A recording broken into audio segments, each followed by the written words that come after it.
మీలాంటి ఒక పెద్ద హీరో చాలా వల్నరబుల్ క్యారెక్టర్ కొట్టించుకున్నారు, తిట్టించుకున్నారు, సాక్రిఫైస్ కూడా చేయాల్సి వచ్చింది. అంటే ఎటువంటి క్యాలిక్యులేషన్స్ ఏమీ లేకుండా. ఎవరు కొట్టలేదు అనుకుంటా.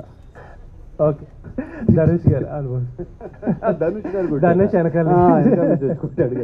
సో దేనికి కూడా వితౌట్ ఎనీ క్యాలిక్యులేషన్స్ చాలా.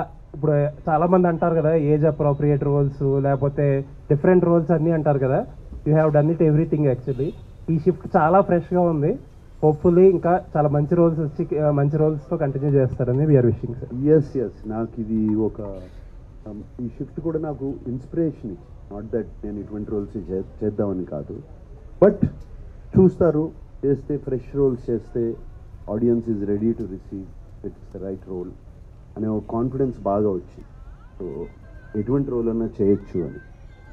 Looking forward sir. Yes, congrats. Thank you.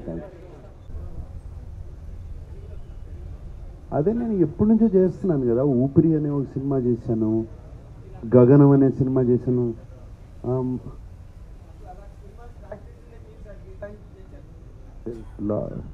Lot of films బాగా క్యారెక్టర్గా అంతమంది సినిమా చేశాను నేను. పెద్ద క్యారెక్టర్ గ్రే షేడ్స్ అనేది కాదు, క్యారెక్టర్ జనాన్ని యాక్సెప్ట్ చేస్తే ఏ షేడ్ అయినా కూడా పర్వాలేదు. That is important. శేఖర్ గారు సార్, ఇప్పుడు